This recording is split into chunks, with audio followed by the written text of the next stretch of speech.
संवैधानिक विकास की अगली कड़ी में आज हम भारत सरकार अधिनियम 1858 की चर्चा करेंगे। इसके बाद 1861 के परिषद नियम की चर्चा करेंगे और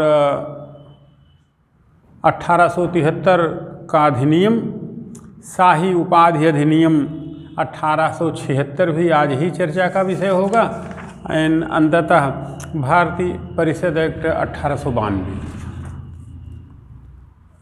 तो 1858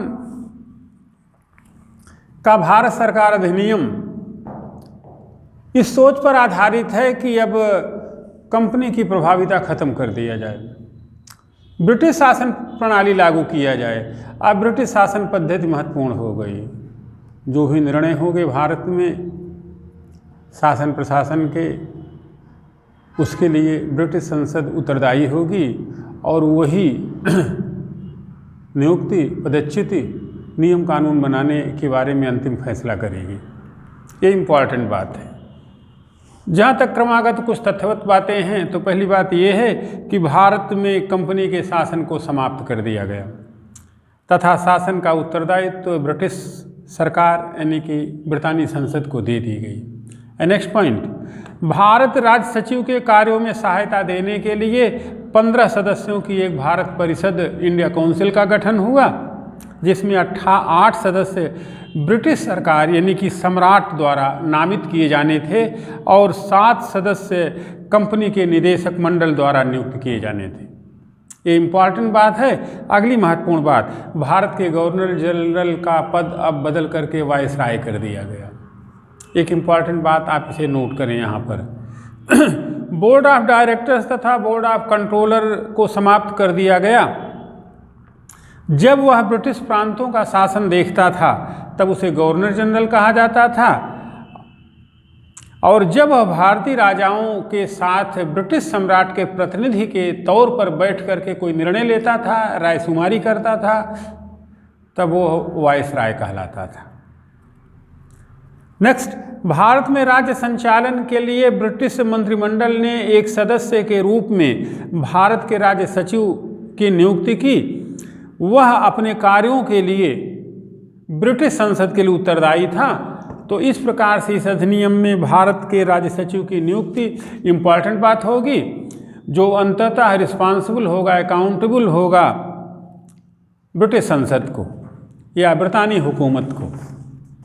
अब अगले नियम की हम चर्चा करते हैं। 1861 का भारतीय परिषद act, Indian council act of 1961।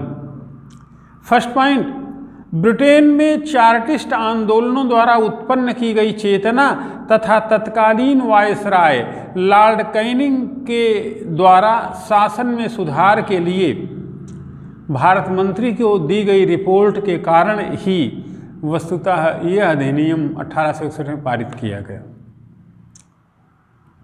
Charter आंदोलन चलाए गए थे, राजाज्ञा, जिससे ब्रितानियों में भारत और ब्रिटेन के प्रति जागरूकता पनपी। वहाँ से आए हुए लाभ क्या हो रहे हैं, कंपनी शासन को समाप्त किया जाए, संसद को प्रभावी किया जाए, जिससे ब्रिटेन को समेकित रूप में, समग्र रूप में, समावेशी रूप में सब लोगों को लाभ पहुँचे, जो अभी तक केवल कंपनी और उनके कर्मचारियों तथा नुमाइंदों को मिल रही थी। तो इस प्रकार जो है चार्टिस्ट आंदोलन द्वारा उत्पन्न चेतना तथा लॉर्ड कैनिंग की रिपोर्ट जो उन्होंने भारत मंत्री को भेजी, यह पूर्व पीठिका निर्मित की कि अब भारतीय परिषद एक्ट 1861 लाया जाए। नेक्स्ट पॉइंट, गवर्नर जनरल को भारतीय परिषद में भारतीय जनता के प्रतिनिधियों को नामजद करने का अधिकार दिया गया तथा अध्यादेश जारी करने की शक्ति भी प्रदान की गई। नेक्स्ट पॉइंट, गवर्नर जनरल को नियम बनाने का अधिकार प्रदान किया गया। फलस्वरूप गवर्नर जनरल लॉर्ड कैनिंग ने सबसे पहले विभाग प्रणाली शुरू की, यानी कि वित्त मंत्रालय कौन देखेगा, वाणिज्य मंत्रालय कौन देखेगा, शिक्षा संस्कृति किसके जिम्मे होगा, गृह मंत्री इत्यादि इत्यादि जैसे वर्तमान में चलते हैं। आपको पता ही है कि हमारी संसद भी ब्रिटानी संसद की प्रतिरूप है, त्रिपदीय है। डिटेल चर्चा वैसे पोल्ट्री में की जा चुकी है, पोल्ट्री के वीडियोज आप देखें। नेक्स्ट पॉइंट, गवर्नर जनरल को विधायी कार्यों हेतु नए प्रांतों का निर्माण तथा नवनिर्मित प्रांतों में गवर्नर और लेफ्टिनेंट गवर्नर नियुक्त करने का अधिकार मिल गया। नेक्स्ट पॉइंट, अधिनियम द्वारा केंद्रीय कार्यकारिणी के सदस्यों की संख्या 4 से बढ़ाकर 5 कर दी गई और यह अनिवार्य कर दिया गया कि 5वां सदस्य विधिवेत्ता हो, लीगली प्राम्प्ट हो, मजबूत हो, कानून की जानकारी उसे हो। नेक्स्ट पॉइंट, गवर्नर जनरल की विधान परिषद की संख्या में वृद्धि की गई। अब इस परिषद में कम से कम 6 सदस्य तथा अधिक से अधिक 12 सदस्य हो सकते थे। ये सदस्य 2 वर्ष के लिए नियुक्त किए जाते थे। लास्ट पॉइंट, मद्रास और मुंबई की सरकारों को भी व्यवस्थिका का अधिकार दे दिया गया, यानी कि वो भी व्यवस्थापन से जुड़े निर्णय ले सकते हैं। अब हम चर्चा करेंगे 1873 के अधिनियम की, जिसमें पहली इंपॉर्टेंट बात यह है कि इसमें उपबंध किया गया कि ईस्ट इंडिया कंपनी को किसी भी समय भंग कर दिया जा सकता है। इंपॉर्टेंट बात, इसी के अनुसरण में 1 जनवरी 1884 को कंपनी को औपचारिक रूप से भंग कर दिया गया, समाप्त कर दिया गया, यानी कि ब्रिटिश संसद की प्रभाविता पूरी तरीके से कायम हो गई। नेक्स्ट, शाही उपाधि अधिनियम 1876। इस अधिनियम द्वारा गवर्नर जनरल की केंद्रीय कार्यकारिणी में 6वें सदस्य की नियुक्ति की गई और उसके जिम्मे लोक निर्माण विभाग सौंपा गया, सड़कें इत्यादि का निर्माण। आज का लास्ट, भारतीय परिषद एक्ट 1892। इसका महत्वपूर्ण बिंदु है, परिषद ने अप्रत्यक्ष चुनाव प्रणाली द्वारा निर्वाचित सदस्यों के प्रवेश तथा सदस्यों को लोकहित में प्रश्न पूछने का अधिकार दे दिया गया। अब सदस्य जो निर्वाचित हुए हैं, अब वे प्रश्न पूछ सकते हैं संसद में कि व्यवस्था कैसे चल रही। नेक्स्ट पॉइंट, इस अधिनियम में कुछ हद तक भारत में संसदीय व्यवस्था का प्रचलन प्रारंभ कर दिया।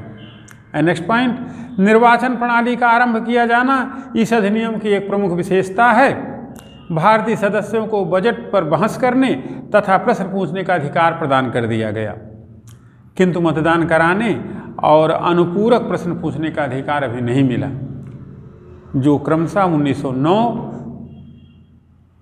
में मिलेगा और 1919 में महिलाओं को भी मतदान का अधिकार दिया जाएगा, जो मिला।